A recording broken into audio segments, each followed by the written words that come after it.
Yeah, what up, guys? Good afternoon, guys. Good afternoon. And I hope everybody's fine. We are back again, guys. We are back to do another watch along, and this is going to be between Georgia versus Czech Republic. It's going to be Czech Republic versus Georgia. Though I know recently the people would think on the norm that this game would not live up to the hype. But if there was something I learned from Turkey playing what's it called? Georgia, was a good game. I watched Slovenia played what's it called? Serbia. It was also a tough match. So one thing we don't want to do is underrate any team in this competition. And Georgia are already on the way. Georgia are already on the way. So please, guys, welcome to the watch along. We discuss everything football. It's all football, everything football. And I'll be expecting I wouldn't say Czech to win though, because saying Czech will win automatically means as if I'm underrating, belittling what's it called? Georgia. And if there's something Georgia have actually, indicate or show to us in this tournament, is that they are not just here to complete the numbers. They are here to compete.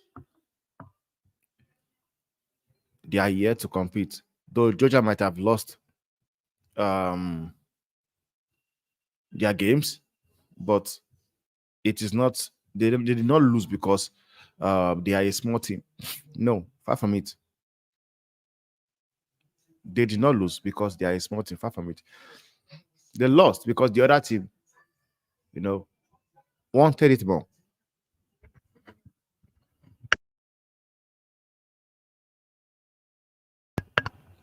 And that is the honest truth. They lost because the other team actually went for it more. They wanted the game more. So if you're in the chat, let me know your score prediction. Who do you think is winning the game?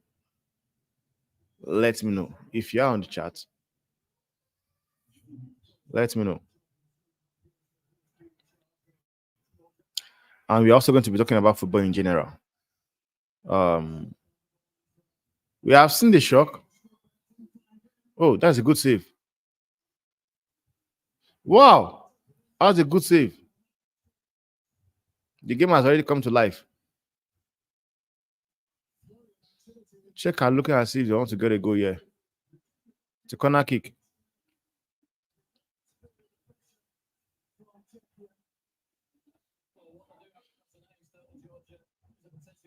That's a good save from the goalkeeper. That was a good save, though. It has been 1-0.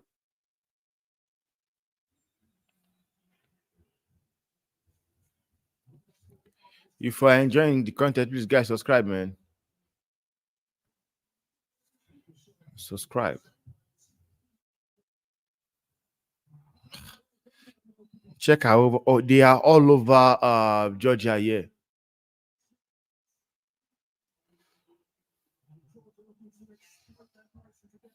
Don't a free kick. Yeah, that should be a free kick.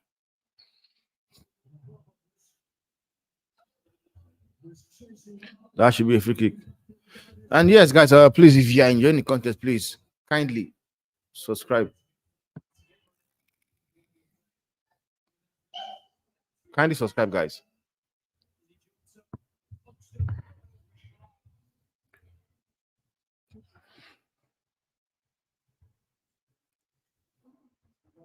Stand up. You're not going to get a penalty for that. You are never going to get a pen for that. I am from Slovakia. I am not that surprised that we beat Belgium because we played well as a team, and Belgium is not what it used to be. And that's an issue. You wouldn't say Belgium is not what it used to be. Belgium has Lukaku up front.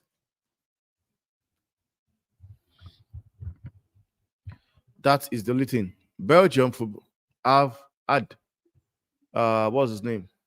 Belgium had Romelu Lukaku up front that failed to take opportunity to even get just one goal. That guy is terrible, man. Honestly, we might want to ask a question: who is more terrible, or who is more good? Who is a bad striker between Lukaku, Nicolas Jackson, and what's it called? Darwin Nunez, or probably in Kentia.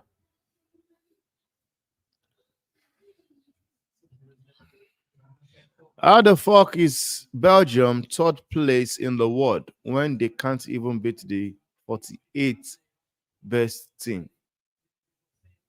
But we cannot just judge football like that, man. Honestly, we can't judge football like that. Nigeria got whipped by Benin Republic, and both in African ranking and world ranking, Nigeria has they are miles ahead of Benin Republic.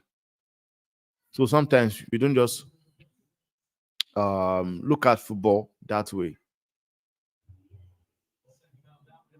You can't look football that way because football is changing, or should I say they've modernized it. A team can be better than the other team on no nice one. That was a nice play there.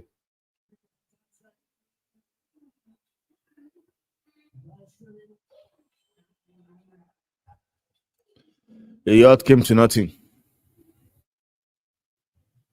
A team can be better off on paper than the other team. Just like what we saw between Portugal versus Czech Republic in the first match. On paper, Portugal looked like they will smash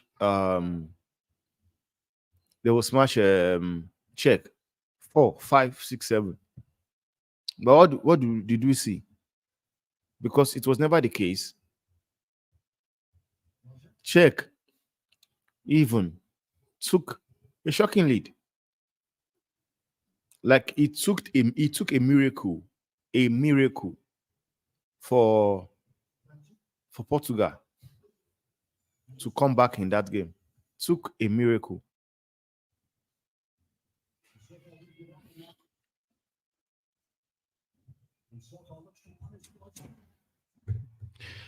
Jane says they are not the best team in the world. FIFA ranking heavily favor confederation like CONCACAF and UEFA, which which have easy qualifiers with lots of micro teams and island nation. It's easy to farm points against Luxembourg and San Marino, and that is the next treatment because we see. No, I'm using it.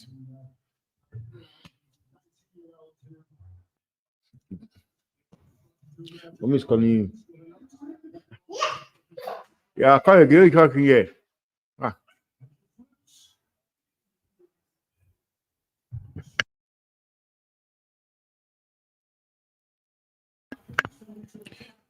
There is one thing this statement is saying. It's the honest truth because we saw San Marino versus England. Was it 7 or be 9-0? So from there you can easily um put into contest. And also it might also be the same reason why the likes of England believes that they will win the Euros. They come across teams like Luxembourg, teams like San Marino. They smash 7 past them or 9.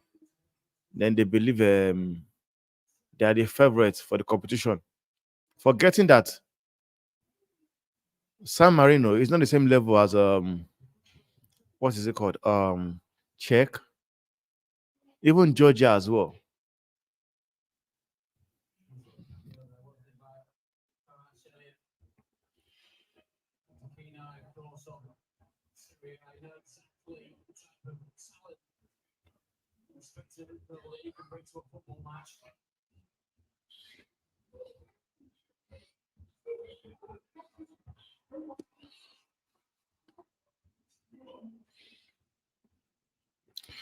Czech are coming here. That's a penalty. That's a pen. He pulled him. He pulled him.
But that should be a penalty, man, for me.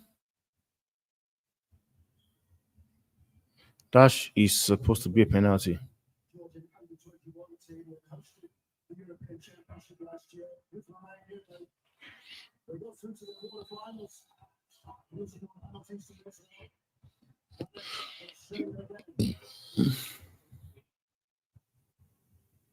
Well, Australia is looking decent. We never got to see this performance in the first match.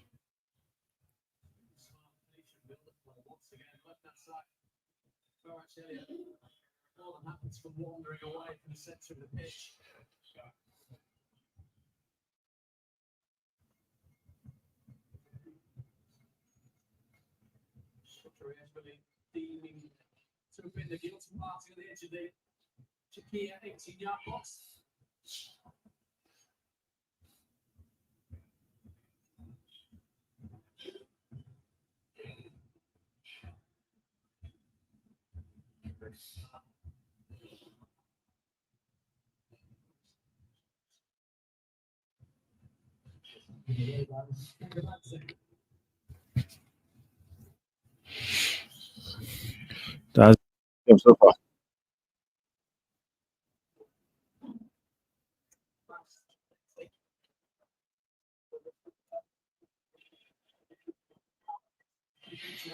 I don't know why Zexy is busy trending, man. Joshua Sexy and Zexy.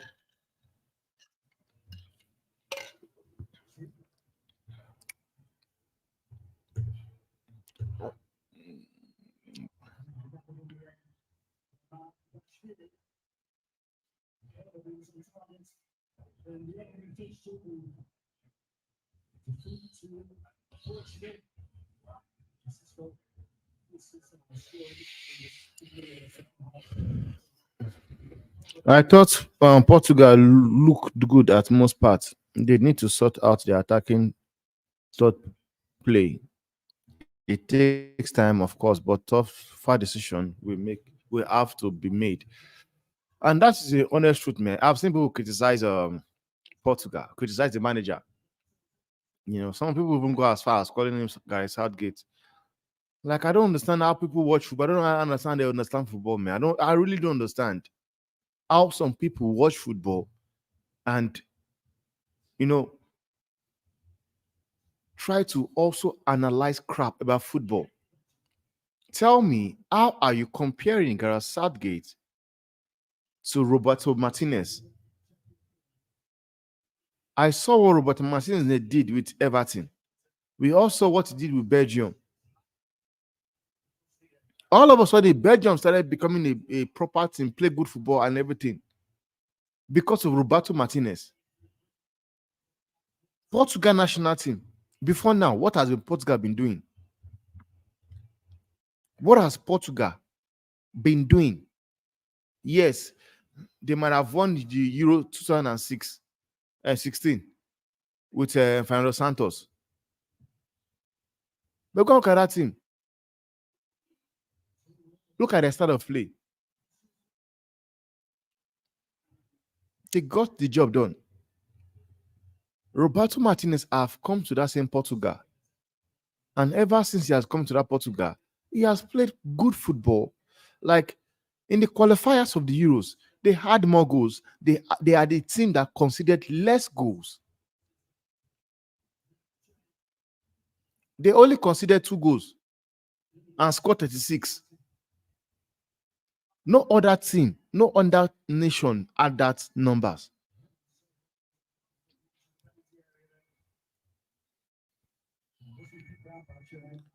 Then people compare Roberto Martinez with Gareth Southgate, saying it is Southgate of Portugal. It's nonsense. It's rubbish.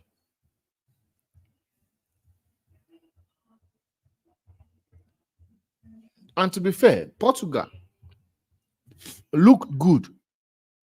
Just that there were people or players that was terrible. And instead of these people calling out those players, they will not call out the players. They will put the blame on the manager. And it's mad. It's mad for me. It's crazy. We all say the manager should take the blame for everything. Yes. I believe the manager should be taking blame for everything. But the reason why I'm fuming is because those people, they've got a problem. I've seen somebody that defends Ten Hag, would defend Ten Hag, believes Ten Hag is never at fault, it's the player's fault. But right now, they will ignore the players and put the blame on the manager. They want to put an agenda when it suits them the most. And it's mad. Honestly, it's mad for me. I know people will blame the manager. But when it comes to Erik Ten Hag, then it's not the manager's fault, it's the player's fault. And the reason why I'm saying this is that I believe with whatever England are playing, yes, Southgate might make mistake in the way he sets those players up. He might make mistake with his formation for games or tactics for game. But it does not mean that those players cannot do more than what they are doing on the pitch. And this is the same thing I talk about whenever I judge Ten Hag with United. The players may not be good enough to do what you guys want to do. But I honestly believe the players can still achieve way better than whatever position Man United are in the table or was in the table. And I'm bringing that same energy to Portugal. Portugal have got superstars. They've got good players. Those good players, even though the manager is rubbish, they should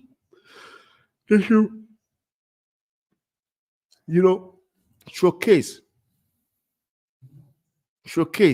why they play in top club in world of football.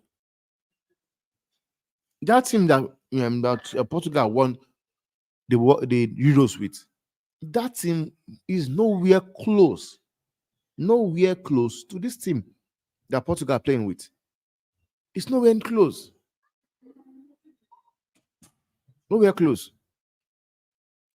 But nobody will say that because they've got their agenda. That time there's a stupid journalist that is busy asking Roberto Martinez about Cristiano Ronaldo. And it doesn't make sense to me. Why are you asking about Cristiano Ronaldo?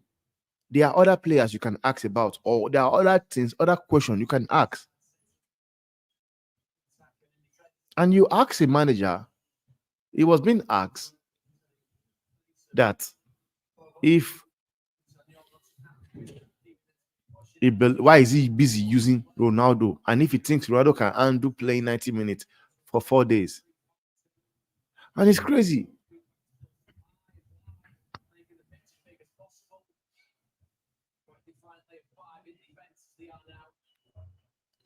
It's crazy. I know why I say it's crazy is because I love the answer Roberto Martinez, you know, gave. And he has a very, very good question. And that tells you he's a good manager. That tells you that he will not allow the media play with his mindset like Fernando Santos did. He asked the journalist and said to him and said, him or her, I think he should be a guy. He said to him, "Can I ask you a question? How many games did Ronaldo play for Al Nassr?" And he said he played every game. And he answered his himself. And it shows and tell you Ronaldo can still do it. But what baffles me the most is the fact that no one is asking question like, why is Messi playing? I was watching ESPN. ESPN was asking a stupid question. Does Roberto Martinez know what he's doing with Ronaldo? But when it came to Messi, Messi flopped against Canada. He had a bad game. Yes, he had an assist, but he had a bad game. Because I watched the match, he had a bad game. And you will see ESPN coming out to say Messi need at least 1 to 2 games to get back to his shape. What is journalist like? What is the agenda against this guy called Ronaldo all about? I don't understand. What is the agenda against him? What is the agenda against him?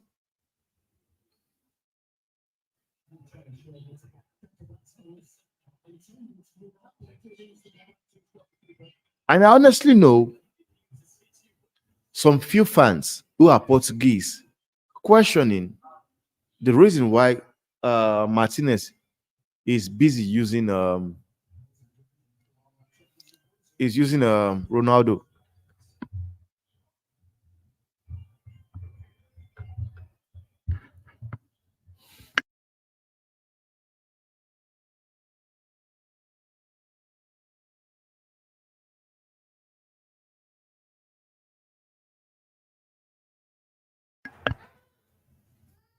They are busy asking. No, they are busy asking.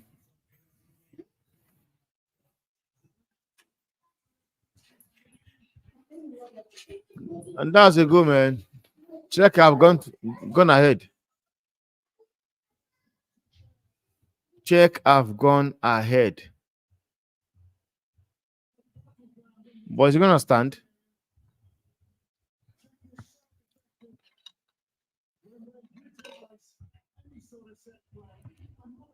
Is the goal going to stand? That is what I want to know.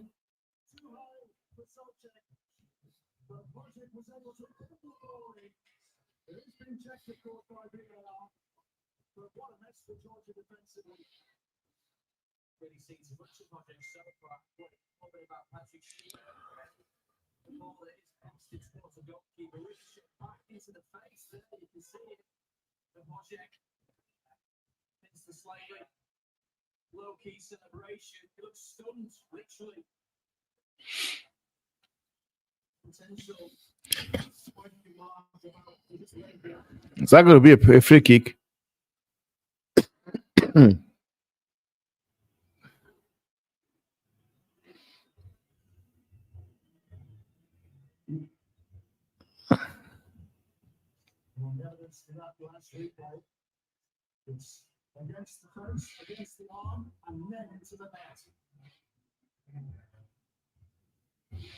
It might not stand, man.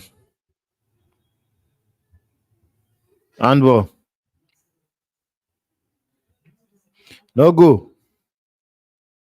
It's an handball.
But Czech is looking more like the team to get. They look as if they don't want to take this game. They're going to win this game. Can you pass the ball? He's making it run for you. Come on, that was rubbish, man.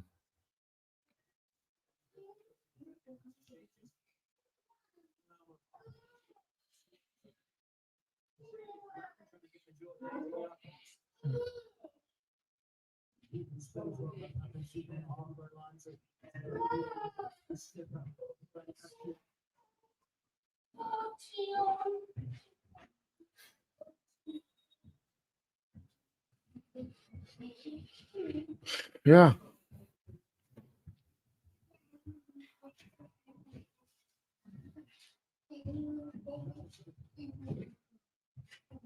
Australia. I was thinking I was going to eat that. I was thinking I was going to eat that.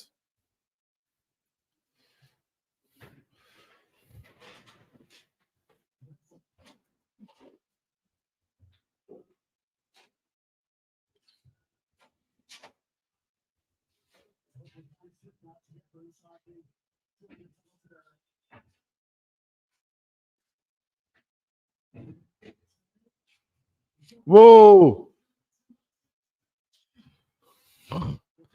You should eat that. I don't understand what all this extra pass, extra pass. Eat it. Yeah, you should eat it from here. Eat it from here. Yeah. I don't understand this extra pass rubbish that are busy doing this in football, man.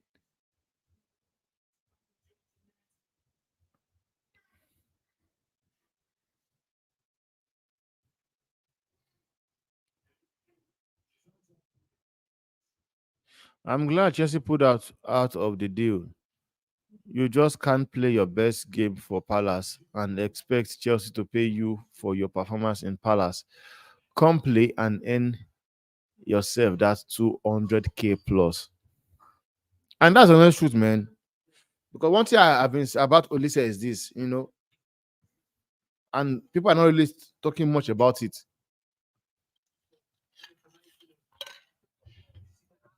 People are not really talking a lot about it. Is that we only saw brilliancy in him during the end of the season. He has been injured, that's one, but we only got to see that wow performance from him at the end of the season. Close the door.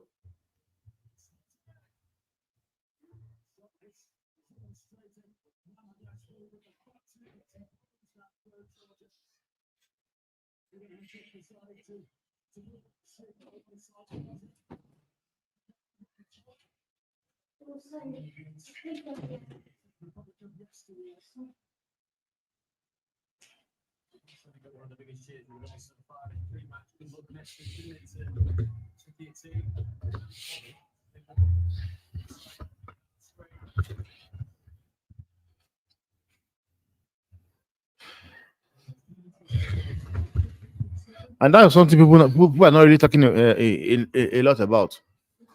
You cannot just come and play, show us something at the end of the season, probably like 2 months. That was what he did. He played extremely well at the end of the season, and you're expecting clubs to come and sign you for pay you money like 200k, 200k plus. Well, good for him. Was able to get the deal done at Bayern Munich. But I understand what you're saying, Mitchell.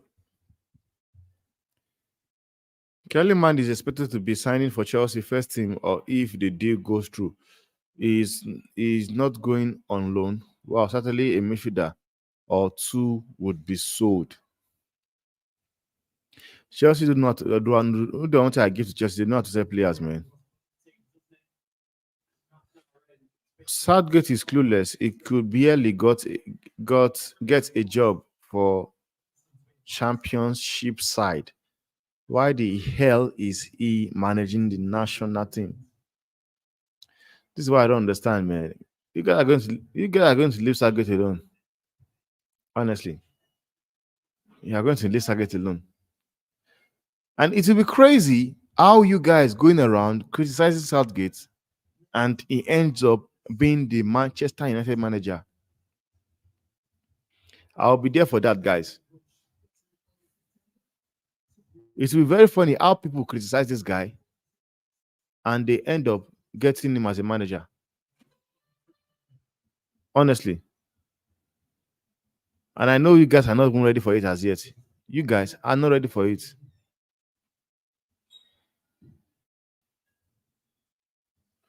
You're not ready. Because you will not see it coming.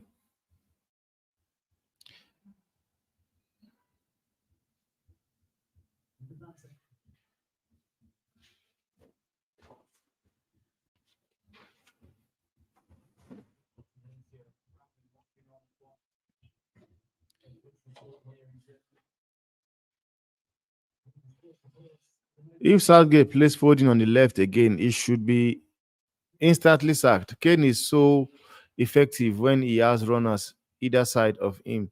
That's why Gordon needs to play there. But one thing is that Kane also drops too. He drops too much. He drops too much, and that is the problem I have with Harry Kane. Harry Kane should understand: you are not a midfielder. You are not a 10. You are a striker. Just stay there as a striker.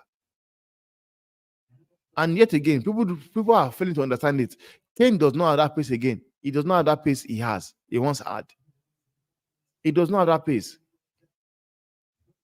Look at that match against Denmark. Immediately, Oluwakis came in. He made those runs.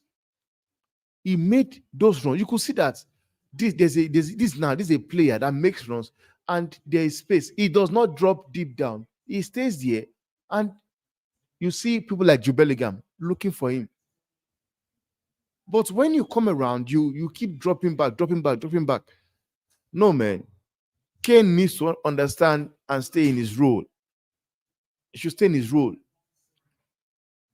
But one thing I've been saying is this: if I was Southgate, I'm sorry, I would drop Harry Kane, I would drop Phil Foden. Foden has been terrible in 2 matches. I don't understand why nobody's saying anything about it. Because he plays for Man City. There are players that does not even play well in their club side. They will come to the national team and they discover that form.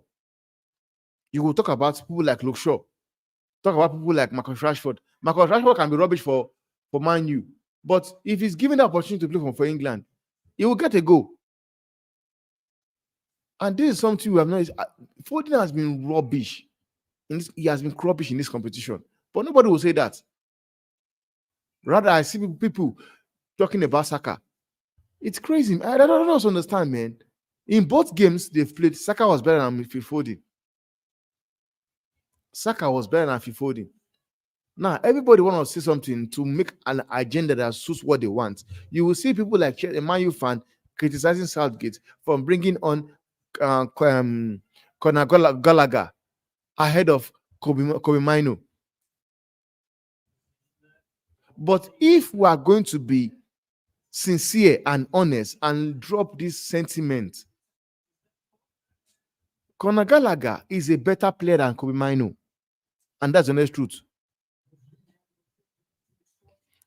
On a long run, Kobe Mino have a better high potentials than Conor Gallagher. But as it is right now, Gallagher is a better player than Mino.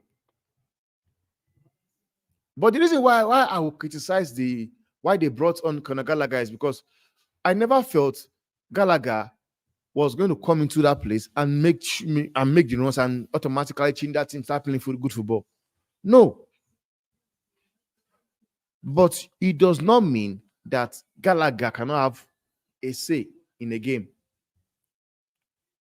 If what this guy needs to do, he needs to drop Foden. Cole Palmer needs to start that next match. He needs to start. Cole Palmer needs to start. If there's a player in that England national team right now that would change that team and make them play proper football, it's Cole Palmer. It's Cole Palmer. We saw what Eberechi did in that 15 minutes or 20 minutes they came in. We saw the work and we saw the run he made. Foden needs to be dropped. Gordon needs to start that match if it's possible. Even Declan Rice have been rubbish. Declan Rice have been rubbish.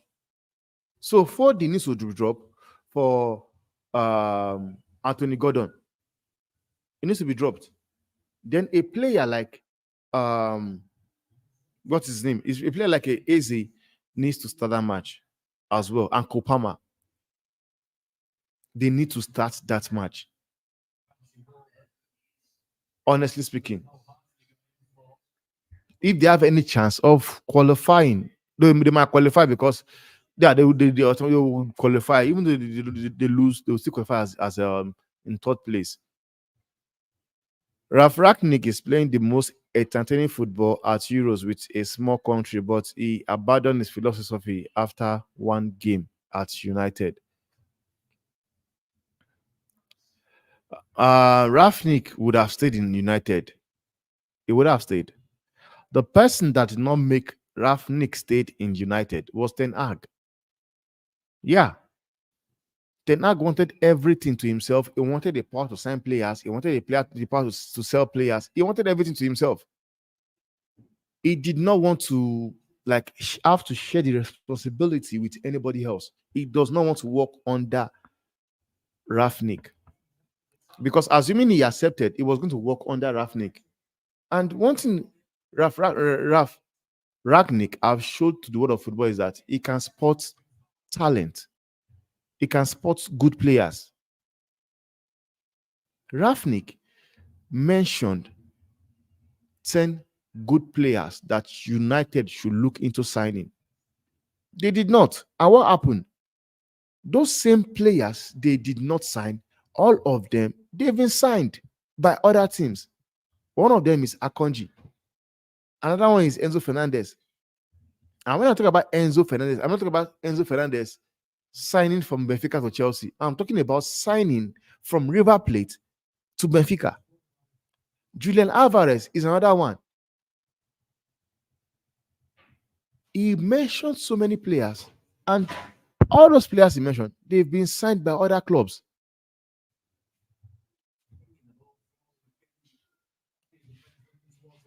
He's a good manager.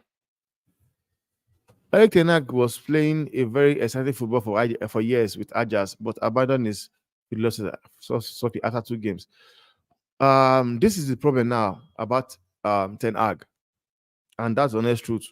If there is, I've seen so many people criticizing Ten Hag and want him out of the club, and I understand the way they feel, because I was one person that was also rooting for United to bring in somebody like Ten Hag, because I looked at him. They had Sancho, they had Ronaldo, they had Fred, they had good players, and I was like, if this guy can come in here, take over this job from this manager, he will do a good job based on what I have seen him did at Ajax. But one thing people is failing to understand is this: Ajax are who they are. They play tiki-taka football all every time. No matter what player they sell, no matter what the player they bring into the club, no matter what coach is coaching them, they are always playing tiki-taka football. And this is something all of us fail to understand. We fail to acknowledge. So we all thought Erik ten Hag was that man. He was one behind everything. And yet, he was not. Ajax have been that way from onset. During the days of Tadic, the days of Suarez, the days of Ibrahimovic, Kanu Nwankwo, they've been like that. They've been playing football like that. So, the reason why Ten Hag failed was because Ten Hag was not the reason Ajax were playing good football. He was not. And you have your answer there when he came outside and said he cannot play the Ajax way. So what is he doing in the club? Because for me, I believe and I know for a fact that Manchester United Football Club decided to go for Ten Hag because they wanted good football. They wanted to play like Ajax. They wanted to play like Ajax. And that's why they came in and brought Ten Hag. Then you have that man come out in a press conference or in an interview and say, Manchester United will never play like Ajax because they do not have the players Ajax has. But you've got how many players you've signed from Ajax? You have signed players you have coached before.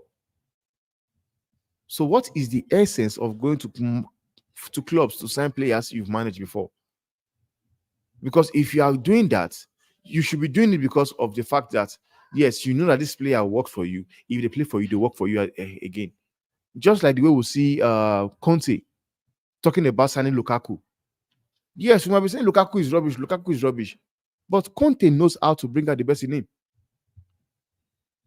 Conte knows how to bring the best out of Lukaku. So it is what it is, man.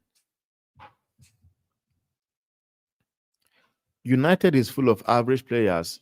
If you still can't see that United will never be successful with this group of players, then you are thick as big shit. Okay. One thing you need to understand, another thing you need to understand is this, and I've been saying it, and I'll keep saying it. The reason why people go to competitions like this and be talking about how England are the favorite to win a competition is because one, England, they overhype their players. Their league is overhyped as well. People tell you the best league in the best league in the world is Premiership, and for me, it's not. They tell you the most competitive league in the world is Premiership.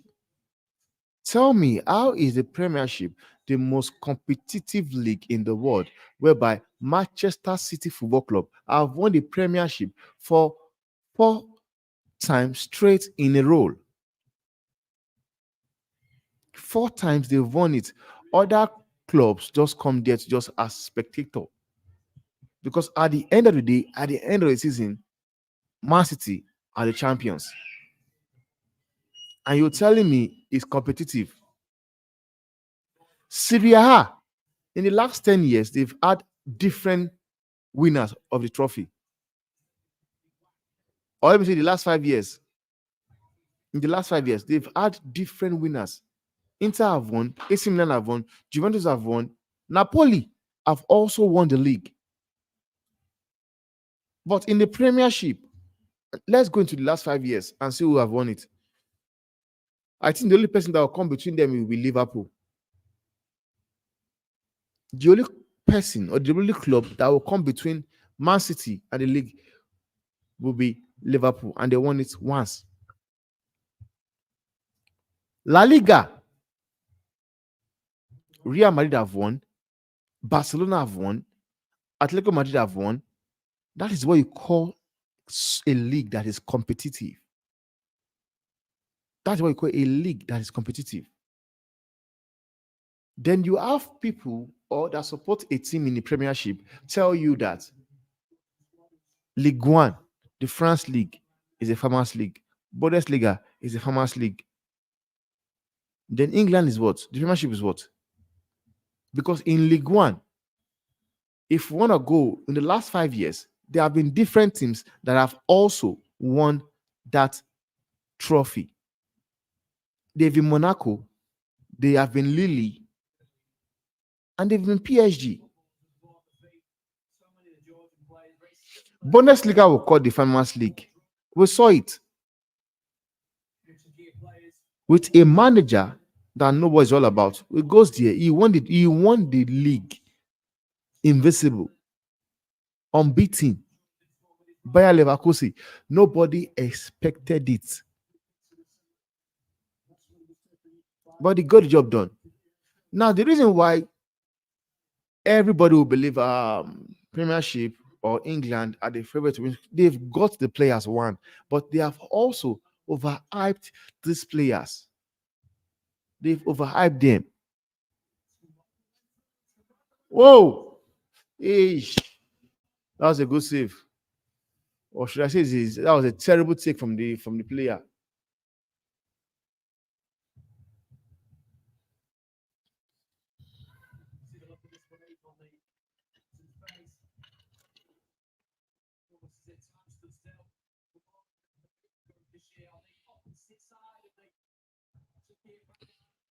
What are you checking for? Penalty, no penalty, no penalty. I'm not seeing any penalty there. There's no penalty there. I don't see any penalty there, man. No. He didn't touch his hand. He did not. He did not. Did he touch his hand?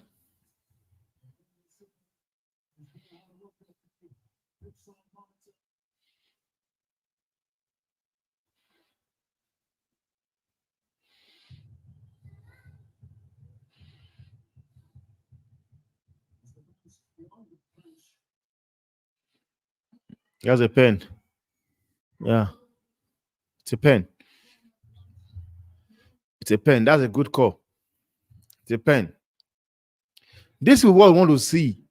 This is what we want to see. Not the nonsense Anthony Taylor was doing yesterday. It's a pen. That was a quick one. It's a pen. So the reason why the league is, for me, I've been saying it's overrated is because of the way people come outside and hype the players up. We have seen this situation whereby a player like what's his name? Kobe Mino. Ten Hag said something. He said you hype player up there, then you bring them down. And that is the honest truth. That is something Premiership and their media are good at. They will make the most useless player in the world. They will hype him up to be one of the best players in the world. They will hype him up. And immediately he has a terrible game. Come on, he's down the drain. Down the drain. They hype everybody. Rashford, they hype him up. Rashford was having a decent season last year. He was not even playing well. He was not playing well. And that is why I was not surprised at what he was doing currently this season. Because when you look at last season, Rashford was not exceptional. He was just at the right place, at the right time, and get the goal. That's what he did last season. Which is why I am not surprised that at what he did this season. Can they put Georgia ahead? Nice. That's a nice penalty. 1-0. It's 1-0. Georgia are leading Czech 1-0. So that's the thing. Sergeant Ratcliffe said something, and I agree with him. He said something about Real Madrid having about 2, 3, 4, 5 players that are worth £100 million. 100 million. This technology is crazy. It's insane. This technology is insane. It's insane. Exactly said, Real Madrid have players of three, they have 4, 5 players that are worth over 300 million pounds. And it's the truth. Federico Valverde is worth more than 100 million pounds. Chumeni is worth more than 100 million pounds. Kamavinga is worth more than 100 million pounds. Rodrigo is worth more than 100 million pounds. Vinny Jr. is worth more than 100 million pounds. Mbappe, Jubeligan, that is 7. That is 7. That is a good save, man. That's a good save. They would have recognized immediately. That's a good save. Then you add Adagule. Adagule as well. He's worth 100 million pounds or more. No, that's how many. But man, you tell me which player, because if we are being realistic to ourselves, let us be realistic right now. Who is a player in Man U that worth 100 million pounds? Who? Because if the owner, if a man like Sergeant Rackley that owns 25% shares of the club can come outside and say they do not have player that is worth 100 million pounds, then you should know. You should know that he is saying something. You should know that, like, because when you ask United fan, they tell you Rashford is worth more than 100 million. Like, for what? That's what it brings. Shared sales. Like, and I tell people, I said, you guys need to understand that there are clubs out there that are run properly, that do not care about shared sale. They do not care about shared sale or what you are going to bring or what the sponsors are going to come in. They don't care. And when I say no club will sign Rashford for 100 million, like if Man U sees a club that is ready to give them 60, 70 million, they should rush the deal. Do the deal. Bruno, you will not get 100 million for Bruno. Who's going to sign Bruno for 100 million pounds? And somebody was, some article was talking about how Saudi are interested in signing Bruno for 100 million pounds. I like, what are you talking about? Because these guys have come outside, they've changed their principle. Now they don't want to sign old players anymore. They want to sign young players. And you look at Bruno, he's 29. He's 29.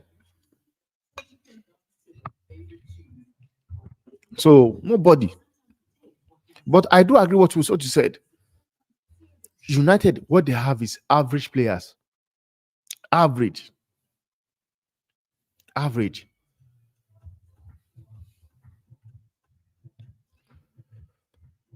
Portugal had a tough had such tough condition. Teretia downplay poor against a super defensive Czech team is tough. And that's the honest. And that's what we are also forgetting to mention. We are forgetting to mention that these guys, Czech Republic, were super defensive. They were super defensive. Now, fancy football says the quality, big ups to you, fancy football. The quality of football played in these Euros has been of the highest standard, especially from lower ranked side. Fact. Whatever Georgia have been doing, nobody expected them to do it. Whatever the types of what's it called? Albania. Nobody expected Albania to give us what we are currently seeing from a team like Albania. And that is something people are forgetting to mention. People just believe when you have the superstars, it's all you need. Sometimes it's not that. You need a team. A team. You need a team, not superstars. Which is why when people talk about Southgate's have superstars. No, it's about a team. Like, let's play as a team. And Every side, all this little side, have been able to play as a team and win something. The Portugal side national team has an identity under Roberto Martinez. I am happy and I agree with you because I've seen people criticize the manager going like they will go out of their way to say crap about this guy. They will go out of their way to say crap about him. Honestly, they've had an identity, they've got a style of play. Because right now, most people I know that criticize this Roberto Martinez, some of them are United fans. And I asked them one question. I said, guys, you guys think you've got the audacity to criticize somebody? I've seen what Eric Ten Hag is all about.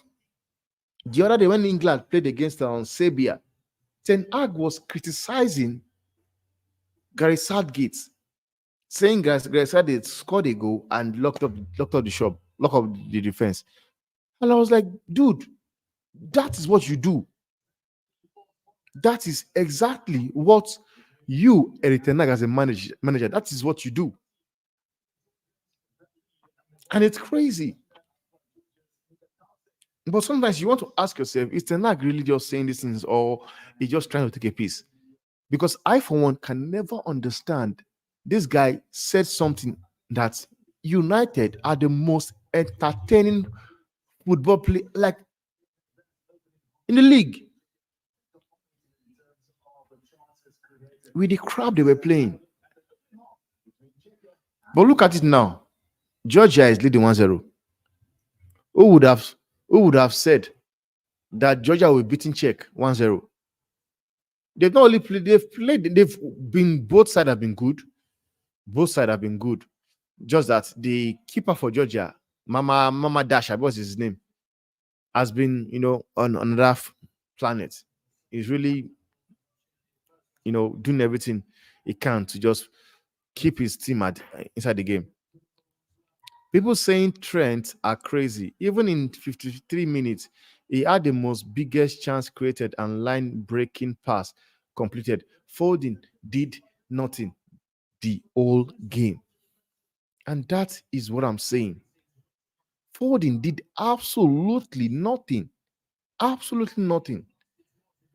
But people will always, because now, for Foden, we have seen him how good he is playing for Man City. Now, you will criticize Trent because the manager decided to play Trent in the midfield. Sometimes people, as fans, will say one thing now, then we'll say something else.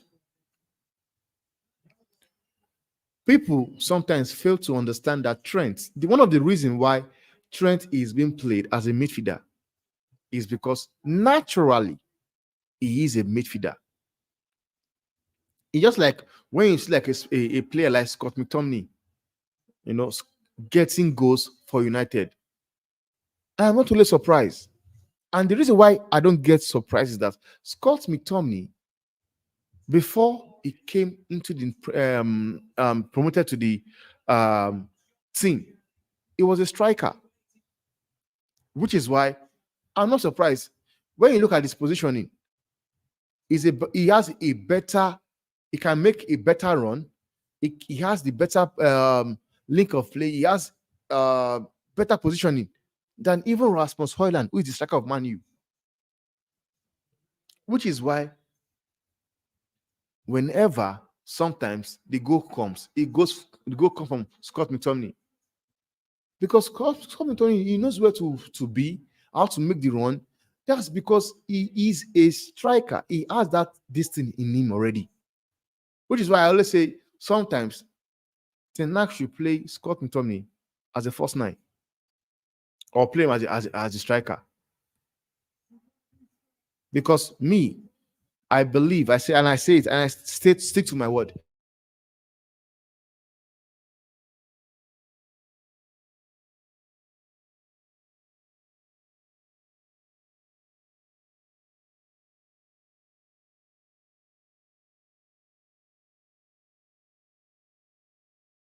He offers absolutely nothing. So sometimes when you play Scott McTominay in the midfield, like I haven't watched him play Scott McTominay as a 10. It's crazy. You play Scott McTominay as a 10. He can't do anything. Nothing. And I love what he said. Foden did nothing, but nobody's saying anything about Foden. Because Foden came from winning the player of the season. That is another ball game entirely. He won player of the season for Man City. We're talking about the national team right now. And sometimes it does not matter that because a player has been exceptional on the club side, it will give that same performance when playing for the country. No. Honestly, no. Now, Fancy Football says, I don't think Chelsea need Omekulise. They already have Kopama. Then why sign Olise? What I think Chelsea wanted to do is this. Chelsea wanted to sign, they want to sign a player. They want to sign two players for each positioning. But I agree with you. Chelsea did not need Olise. Chelsea does not need Olise. Which is why so many of their fans are even happy that they stepped out of the deal. Honestly, some of their fans are so happy. There was someone that said it earlier. Said he was very very happy that Chelsea pulled out of the deal. Where is he? Okay, yeah. He said, "I'm glad Chelsea pulled out of the deal. You can't just play your best game for Palace and expect Chelsea to pay you for your performance in Palace. Come and play and earn yourself that 200k plus." But the honest truth is that Chelsea never needed Olise. They had Kopama and they had Madueke. And the thing that is good with Madueke is that with Kopama is that Kopama can either play as a 10 and as a winger as well. And they also have a player like Madueke. Madueke was already doing well, was already getting to know what his job is all about at the end of the season. So bringing in Olise would have actually destroyed that, that kind of form or that kind of confidence or bond they already have going. It would have destroyed it. So it's a good thing for Chelsea that they did not get what's his name? Michael Olise. And the people that actually needed Olise the most was Arsenal. Because sometimes somebody needs to, be there to give that hint, that pressure on Saka. Because Saka, whenever he plays well, whenever he drops a stinker, he still gets used anyway. Because the manager, Ateta, do not believe that he has people on the bench that can do a job Saka is doing. And I've been saying it for a fact. The amount of money they spent on Declan Rice, it's enough for me to sack that guy called Ateta. And the reason being is this. They never needed Declan Rice. I say it anywhere. They never needed Declan Rice. They needed a striker that can guarantee you 20 goals in a season upward. But he goes ahead and signed Kai Havertz and signed Declan Rice. And you leave the main thing out of the picture. And yet again, they do not have the squad depth. In the 2 years, Arsenal have actually played and run, gave Man City the run for the money. I said, Arsenal will not win the league. And the reason why I said Arsenal will not win the league is that Arsenal Football Club do not have that squad depth to win it. It is something Man City have over every club in the Premiership. If there's something Man City have over every club in Premiership, it's squad depth. All Man City players that sit on the bench will start for most clubs in the Premiership. Take, for example, Cole Palmer. Cole Palmer left Man City because he was struggling for game time. That was the reason why he left Man City. and he has went on to be one of the best players for Chelsea. And this is why I also believe that Man City would not want to sell to Chelsea, man, because Man City selling Gabriel Jesus and Zichenko to Arsenal and selling Kopama and Alvarez to Chelsea is not the same thing. The quality are not the same. Man City, Pep Guardiola will allow the likes of Zichenko and Gabriel Jesus go because they believe that they are not good enough. Pep did not beg Zichenko to stay. He did not beg Raheem Sterling to stay. He did not beg Jesus to stay. The only person Pep begged to stay was Kopama. And Kopama said no, he wants to leave. And it will not happen again. They will not sell Alvarez to Chelsea because if you sell Alvarez to Chelsea, already they've got a manager in Enzo Maresca that have worked with Pep, just like Ateta worked with Pep. That would be a big mistake they will make if they allow Alvarez join Chelsea. Because if Alvarez join Chelsea, they will cook this season. Honestly, they will cook. Now, fancy football season for England, Southgate is the problem. The current England squad does not have balance, especially in the midfield. I agree with you. Which is why I said I still believe the players can still do better than what we are seeing from them. And one thing you guys need to understand is this, it's also not easy whereby you have in your team players like you, people think it's easy whereby you have to pick 25 players for a competition. It's not easy to go around packing everybody together. And now you are bringing in players that plays for different club, plays for different system of football. Then when they come, you now wanted to play your own, what you want to play. You wanted to play into that or key into it. And some of them might suck at it.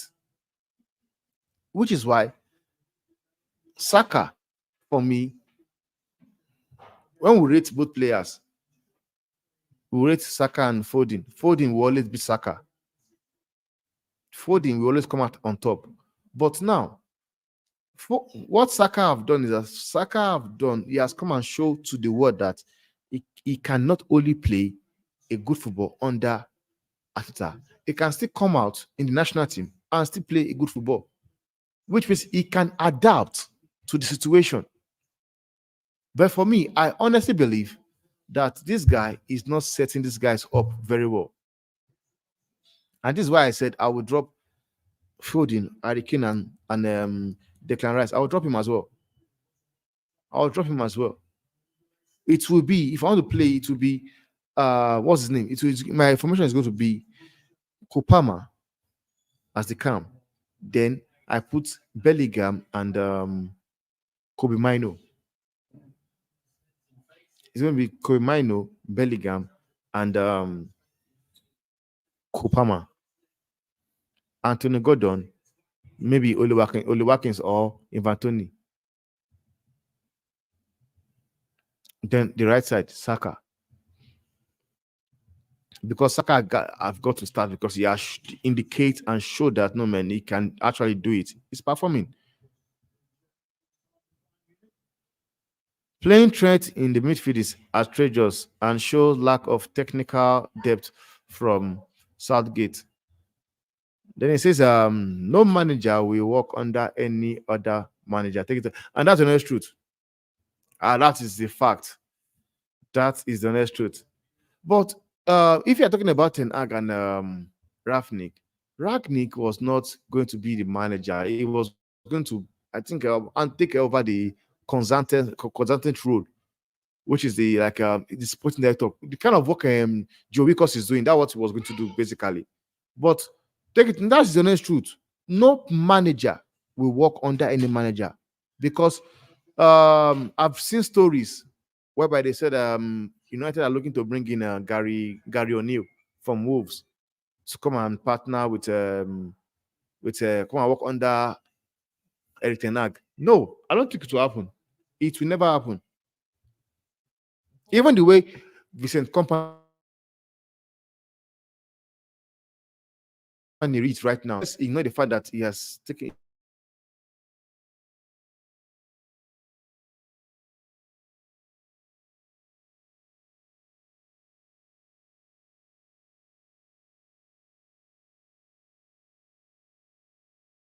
They want to play the way they want. So that's the honest truth.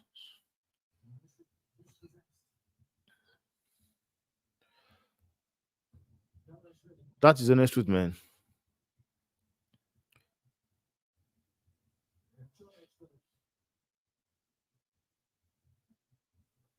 I've seen some article that said that says what's it called? Joshua Zexi to United have actually been they've agreed terms. I laughed and I said to my friend, I said, but Madrid, Abi, was it Euro? Yeah, Euro. There were talks that Euro also the terms was agreed, and yet Euro right now is on the way to Real Madrid. But I'm not surprised though because that is what Real Madrid does. When it comes to Real Madrid, you cannot keep up with you can't drag a player with Real Madrid. You can't because they've got this beautiful um project going on, and it will be easy for anybody, any player to buy into their project easily. I don't know how to do it, but what's his name? Doing a wonderful job, man. Doing a wonderful job.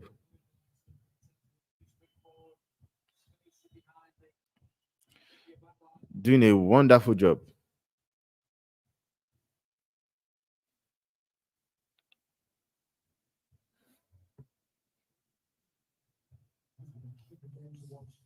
But the goalkeeper for Georgia have actually been, what class, man? Let me know he's a word work. Let me just see has been decent. Because people will chop my head off if I say he's world class.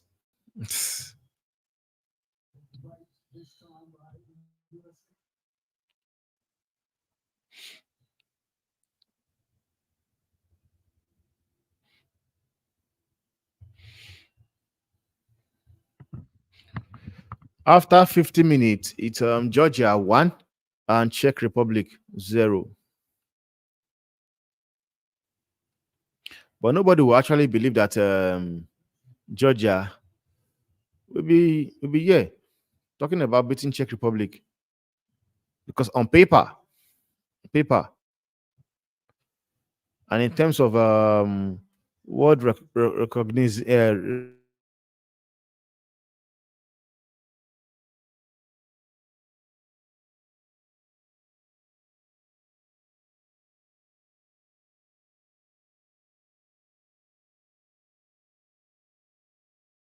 doubts showed like they've been outstanding more than even teams we expect things from. You know, even if you look at the likes of Austria, look at what this guy is doing in Austria. What's his name? Ragnick. What he's doing with that team. And in the space of just short while, the space of just a little while,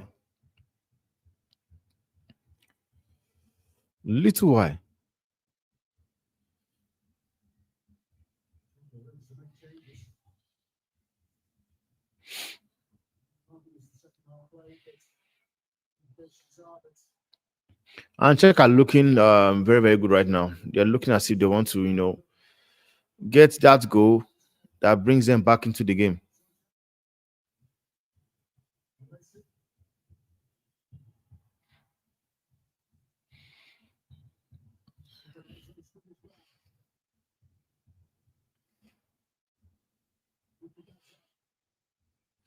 As a free kick, yellow card. But I've not really seen enough of Kouashelia in this competition, man. I was expecting him to be the star boy, the star player, and everything. But he has not been like what I am expecting, honestly. Because I was expecting to see a lot more than what I've seen from him so far, honestly. I just hope he's not too. I'm not just judging him too fast because last season as well, it was not really like, man, you know, the player he was in his first season.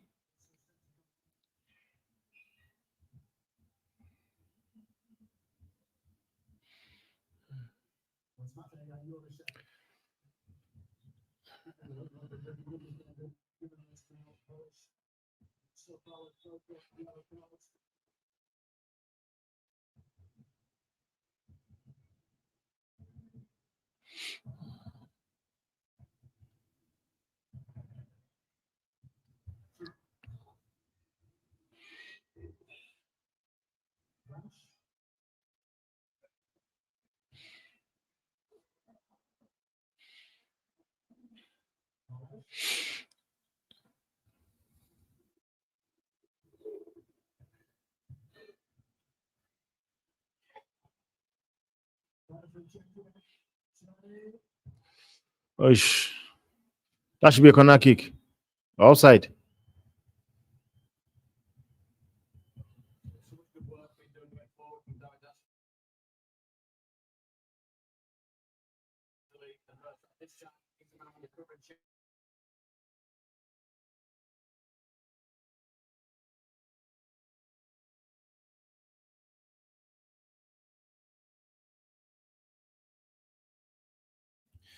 England could take a few tips from this smaller nation to fight to the end of each half.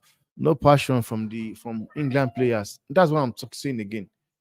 I'll keep saying because I honestly believe these players, whatever they are doing currently under in England, I still believe they could actually do more, more better than whatever we are seeing from them.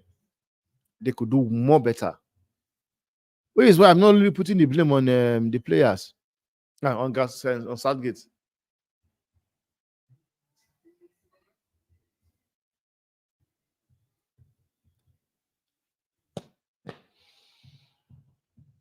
Hmm. Hey, free kick. No. Stand up. He didn't touch you. And yeah, I'll be saying he didn't touch you, and yet he wanted to kill him. Yeah. Yeah, nice. I love the way the officiating has been, man. The guy have left the game open.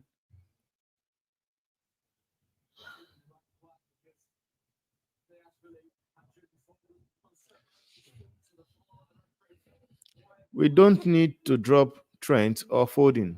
We play we play Gordon on the left, we drop Walker and play Trent at right back. Foden behind the striker and Bellingham drops to the midfield. And you could say that because I did the lineups I was going to use against what's it called? Denmark. One thing I don't understand is that why did Southgate take close up anyway if he knows and he was sure that pass the ball. Kwashila is going. Ah, that was a terrible pass. Oh, that was a terrible pass, man. Kwashila. Well, that was a break. That was a nice break, man. That was a nice break.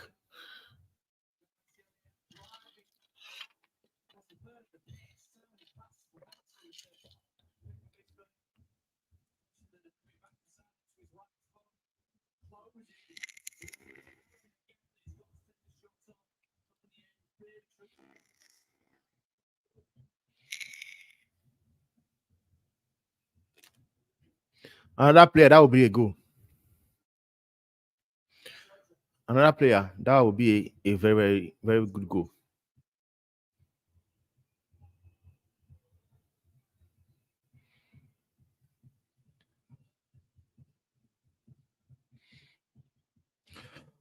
Nana had 19 different defensive setup in front of him.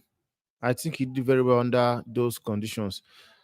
I'm thinking he's talking about Andrew Nana for Man U. Say United should go for Mama Dash Shivili. Have Onana as his backup. Not a big fan of Onana. Whoa! It's 1-1. But with the count. Because it looks like an upside. Will it count?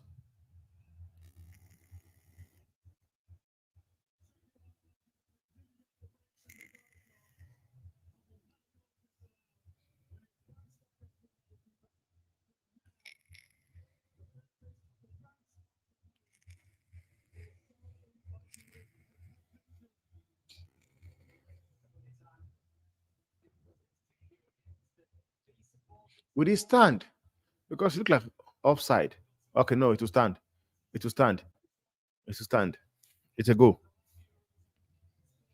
Now, if I ask you, aside this competition, have you watched this Mama Davish Shivili played? Because I know he keeps for Valencia. Yeah, he keeps for Valencia. And Chelsea were linked to him earlier this year. They just were linked to him. It's 1-1. Free kick. Now check are coming all out now. Keeper is meant to stop the ball. I don't care about the passing out from the back. Just pass it to Martinez. The center.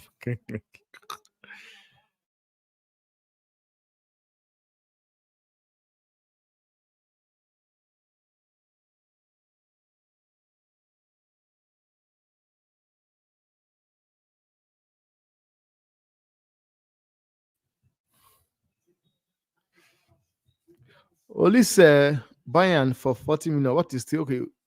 Is it official? Is it official as yet? Check are coming in asking all the question. And Sky Sport are reporting that United are leading the race to sign Zexi.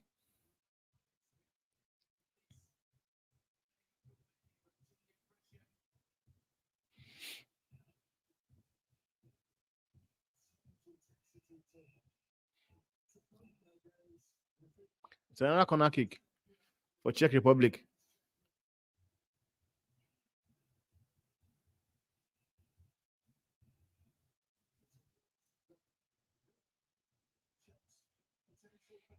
Wow. No. Over. Ish, that was close.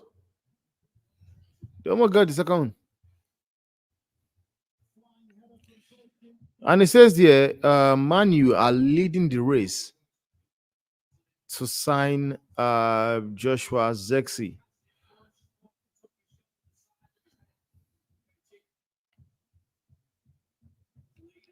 The Dutch striker, Zexi. Let's see if can get it done.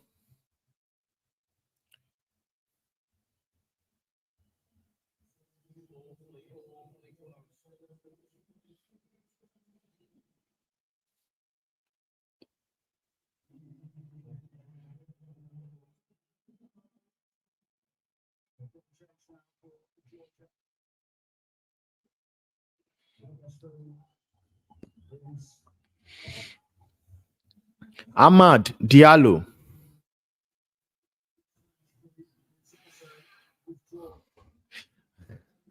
Like you know what is that Man U fans are very very biased. So all of a sudden right now they are not saying Michael Olise is not good enough. Just look at it.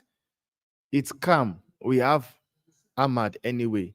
Then they make a kind of what's it called? Comparison between him and Scott McTominay. Why are you not comparing him and the likes of Anthony? Ah, Anthony, Rashford, Garnacho, Ahmad, or even Hoyland.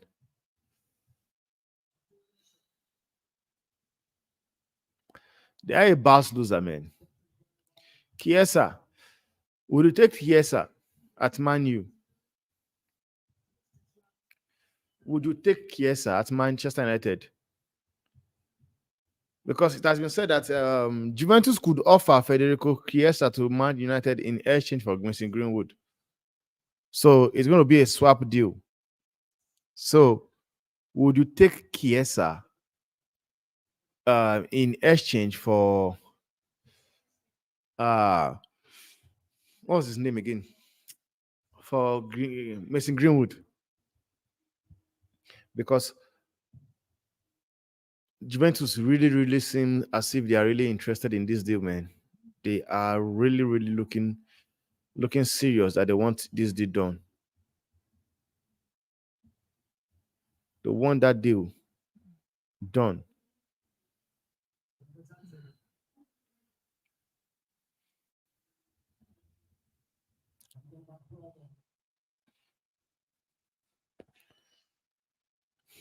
And Cucurella has been, man. Cucurella, if there's a player that has surprised me in this competition so far, I won't lie to you, is Cucurella.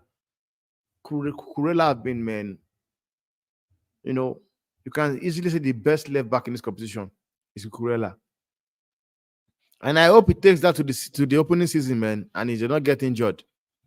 I hope so. I hope he doesn't get injured.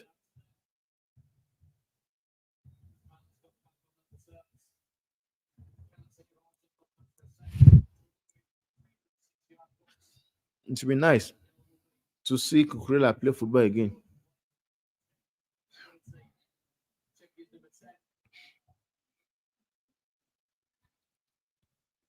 But how good is this guy, guys? Let's just be realistic for a while and just like how good is Kante? Now, this is a player that is playing his football in um Saudi Arabia. Plays for Etihad. Nice one, Mama Skidifli. That name is just killing. He has won two player of the match. After two games, he has won the player of the season.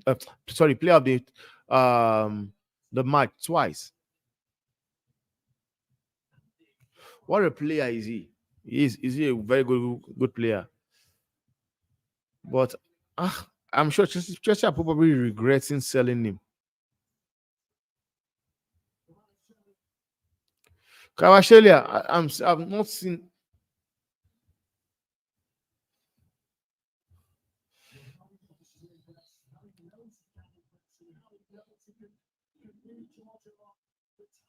Hmm.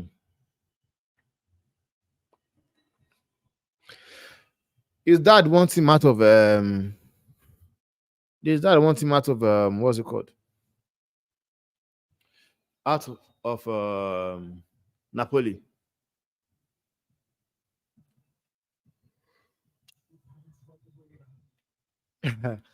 Dembele is more talented. Saka, however, more consistent. I agree with you, man. Just that Dembele is a injury prone player. Please don't get it twisted.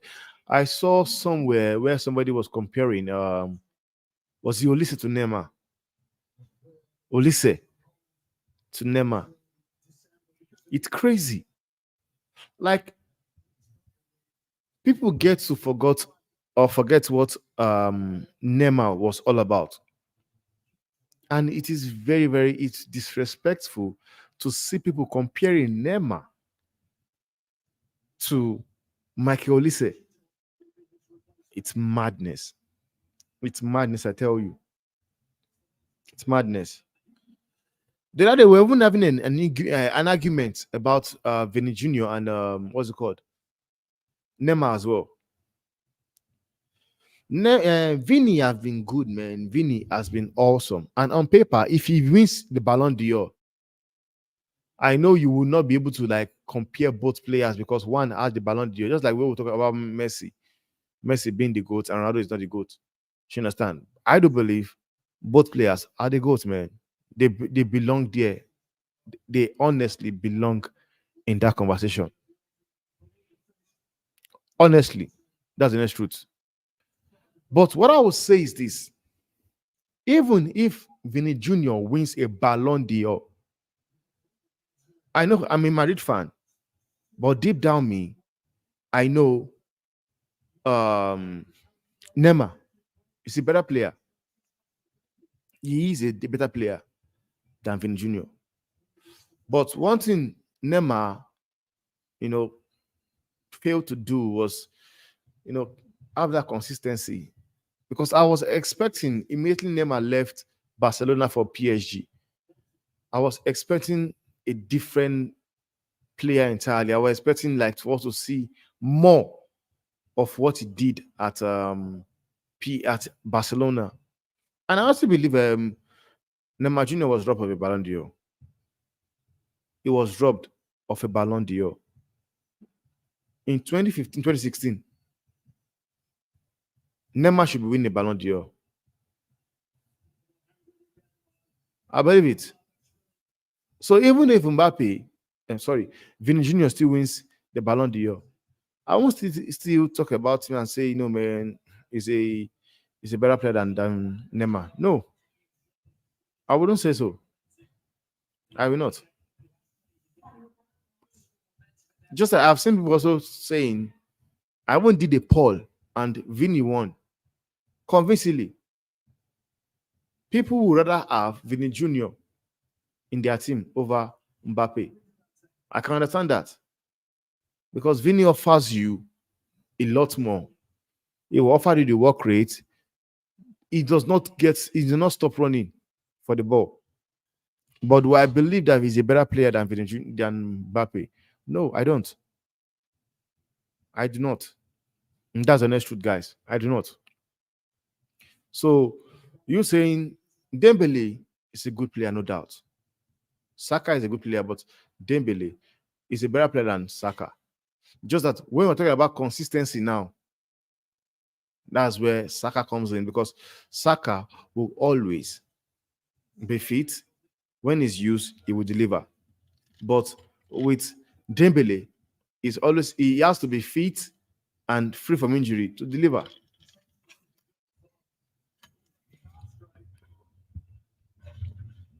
So for me,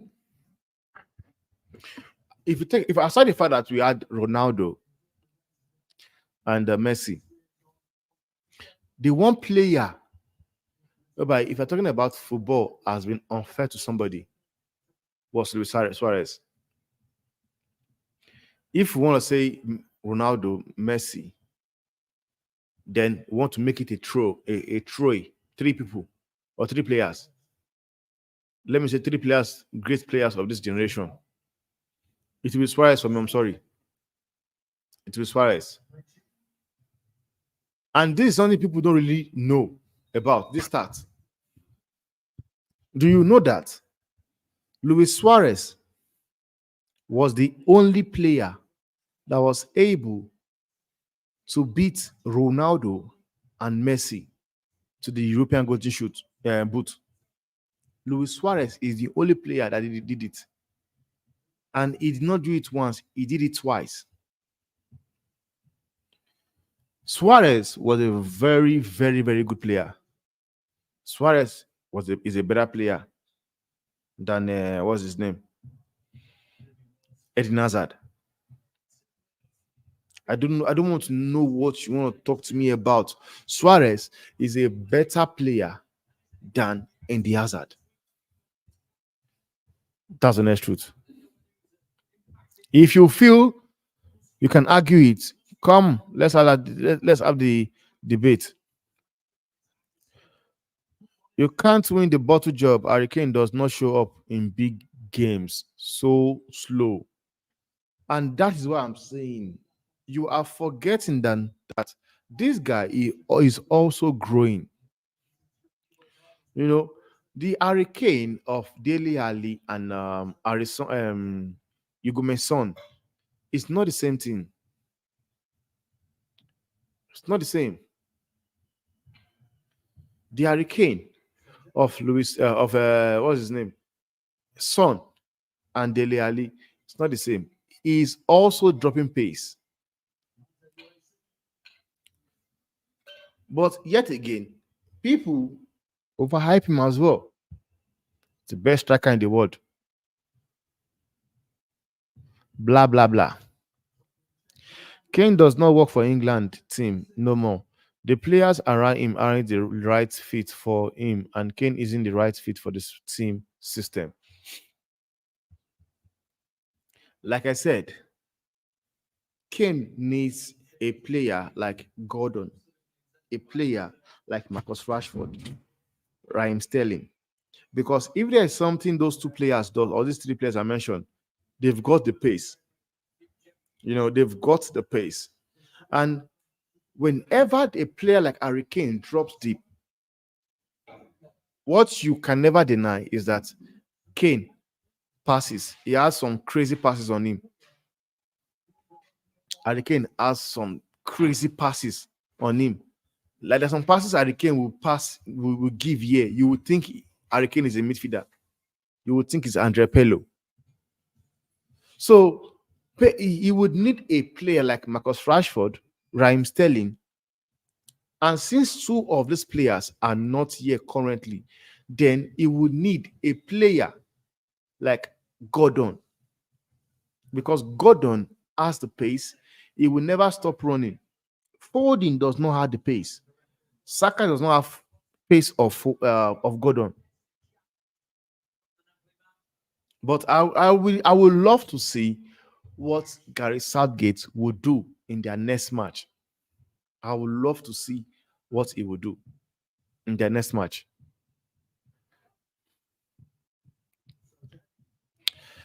Mbappe pace match and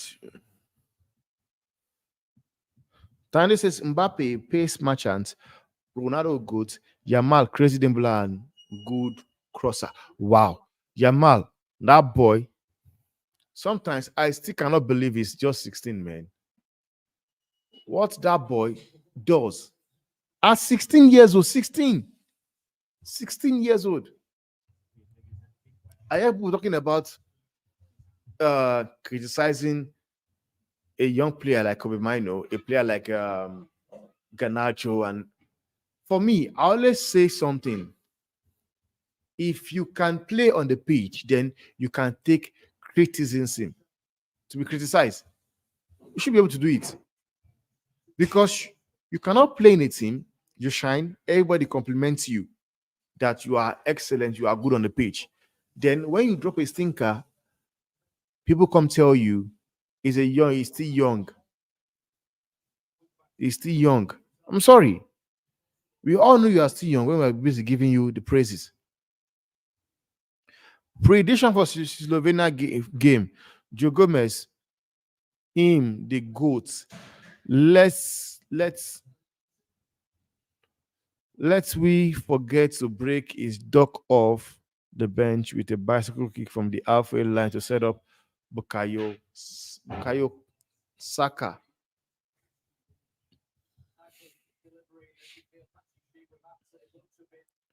Even Georgia has a better performance than England this tournament in Tebarazin. Yeah, true, because they play like a team. Because they come to understand that they are not in the same level as England.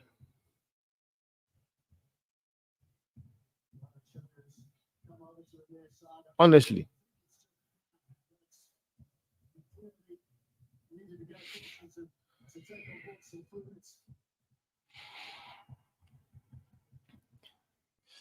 This keeper for Georgia, he has been, man, he's keeping them in the game, man. It's keeping them in this game. It's honestly keeping them in this game.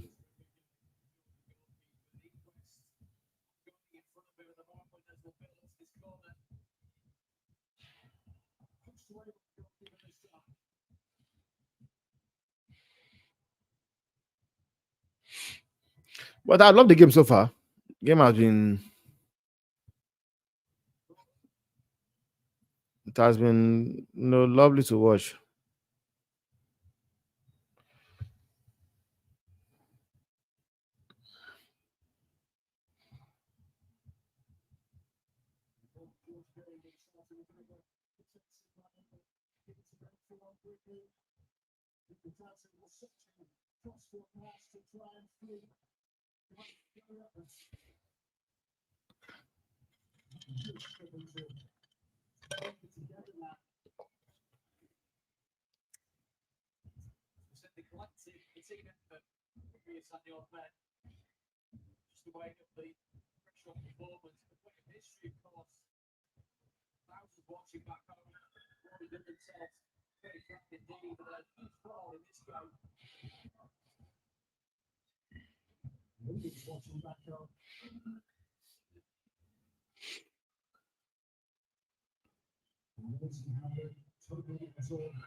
And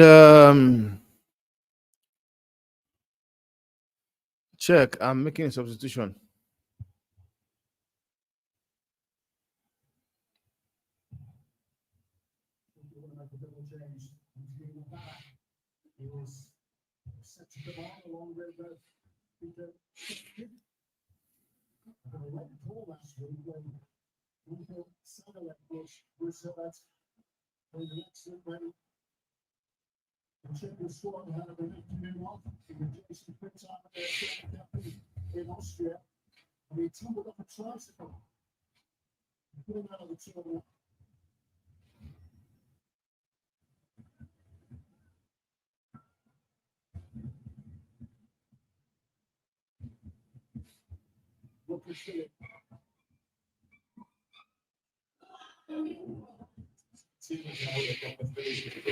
Hmm.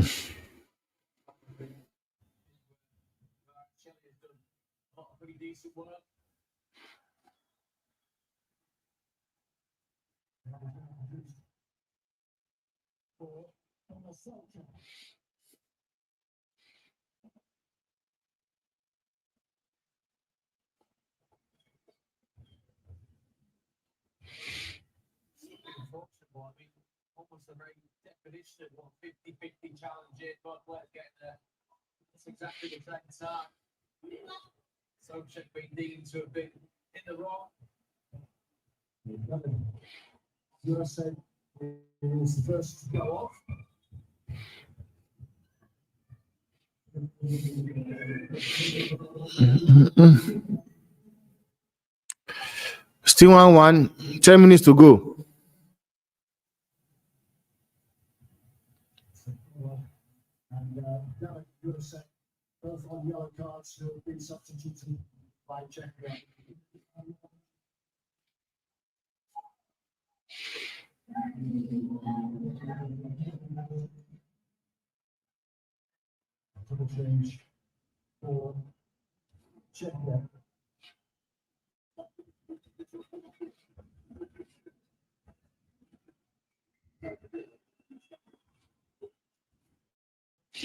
It's Australia.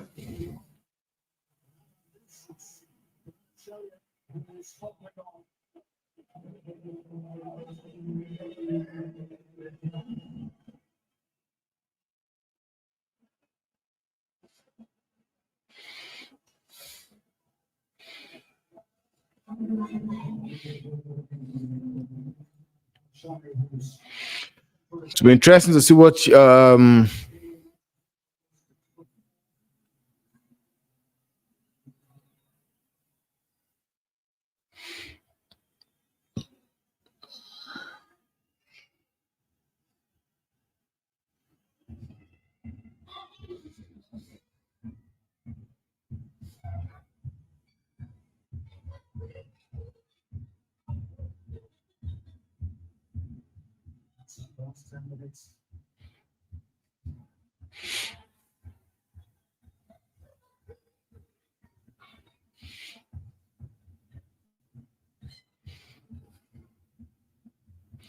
Fabrizio Romano. What is he saying this time around?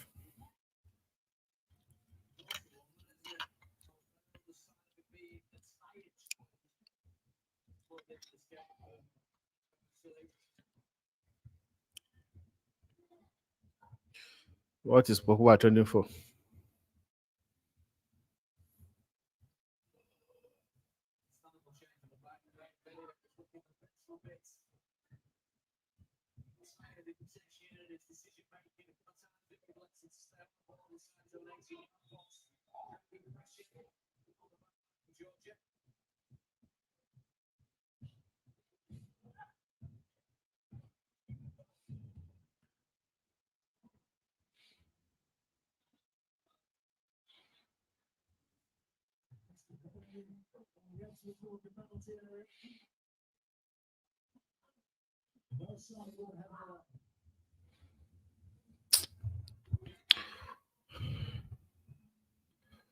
Well, that player that have been terrible so far. It's what's his name? Modric.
And check out looking like they want to score a goal here, man.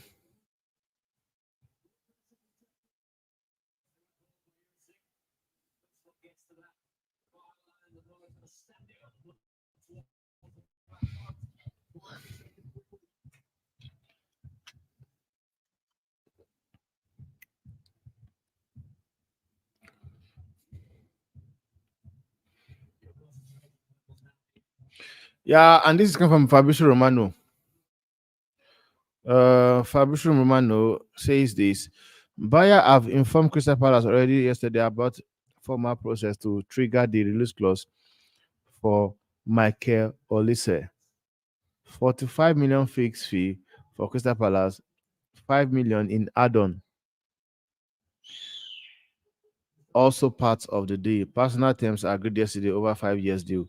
Here we go. So basically, it is official. It is now official that it's now official that Olise is a Bayern Munich player. Everything has been agreed. So it is official that Olise is now a Bayern Munich player. And on the match we're watching, so far it has been 86 minutes and it's still 1-1. Still 1-1. And Chelsea have signed all documents for William Esteval. Deal sealed. 35 euros million fees fee, 6 million euros on add-ons and on apps with Premieres. Then 17 million add-ons based on being multi-season starter at Chelsea. 4 million difficult add-ons contract until 20 30-33. Like, how crazy is that? That's like 9 years deal. 9 years.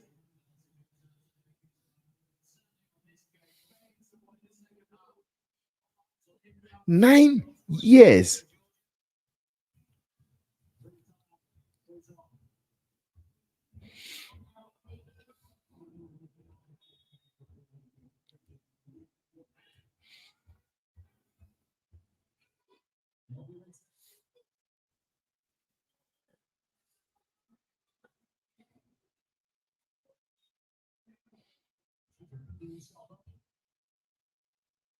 9 years.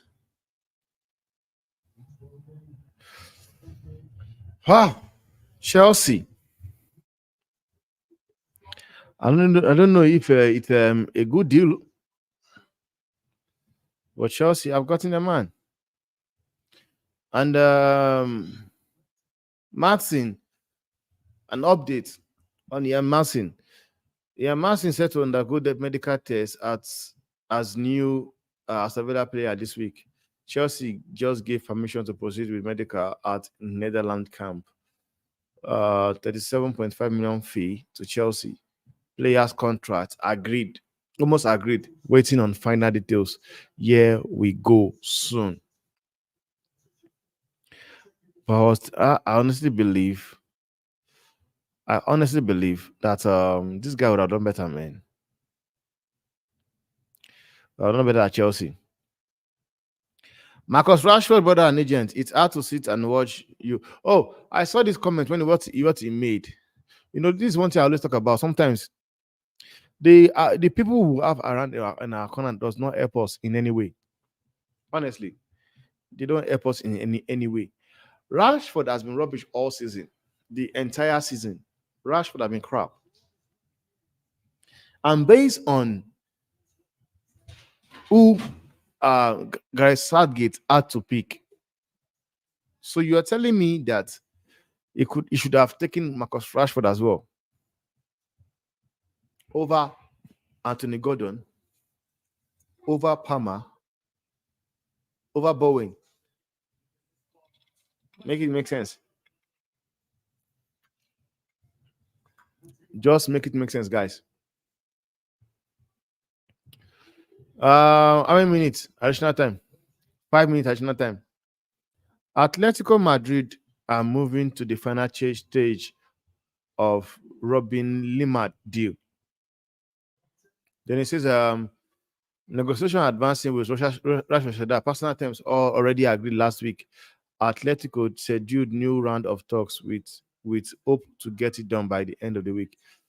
Like, clubs are going out there, looking for their players to sign their players, man. And it's a good deal. It's good, man. They are trying to get the deal done fast.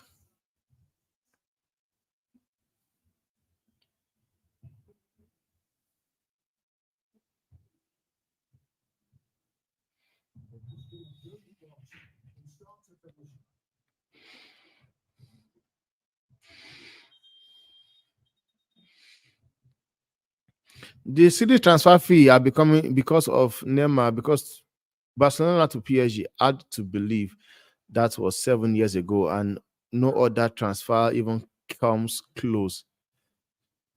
That was crazy. 222 million pounds. It's been estimated PSG paid around double that what the fee should have been for Neymar or Mbappe. Oh, that was close. I want to see how Neymar is as a poker. Low, I know he's done sponsor deals. Trust me, you are not saying that when you are making 500 a week and have every life accommodation you could dream of. You are with your family. Unfortunately, money does not buy happiness to an extent. Who says money doesn't buy happiness? Lie to yourself. Money buys happiness. How much is happiness? Money buys happiness. I'm sorry. Adebayo bought a hotel for his family to run, and instead they moved in and each demanded a 25K a week year salary. Imagine. Crazy. If you can't get if you can get the chance to be a pro, you can't mess it up and go Saudi. That's what you think, man. Dude, do you think I care about there's a story of Osimhen not going to Al Hilal despite them want to pay him how much amount of money? If I was his brother, I would disown him. God knows. God knows. I would disown him. And it's why I said, if I was him, I'll go there where I collect my money. Because you are in Europe, you had a breakthrough year, and you had opportunity of leaving Napoli to go to Saudi Arabia to go and earn proper money. You did not go. Right now, Saudi will not even buy you that amount of money they came with the first time, because right now you are rubbish. Right now, your game have dropped. You're looking beautiful. Boy. They will not. Because at that time they came, you were doing well, banging goals, clubs were out there to get you. But right now, nobody is even saying what's up about Osimhen. Honestly, it depends on what you have achieved so far in your career and what your future looks like. Sometimes it does determine that. But I think Saudi Arabia right now, they've changed the way they want to go for players. They change it. They've changed it. Bear in mind, a 5 year, 500K a week is 130 million. Whoa. 130 million. Deal. Family success over some legacy. Some Jesus in the pub. Remember, you all. Chelsea aren't the team that they used to be in then. More like a Tottenham nowadays. Don't sleep on Chelsea, man.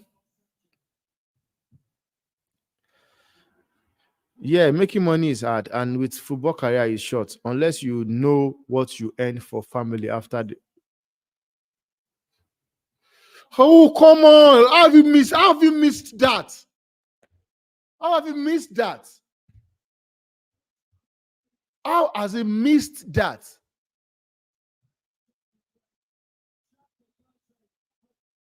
Like, what the fuck? Like, how has he missed? How?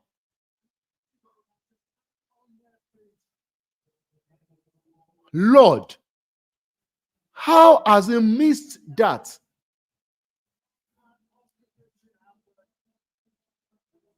That guy's a disgrace. I'm sorry.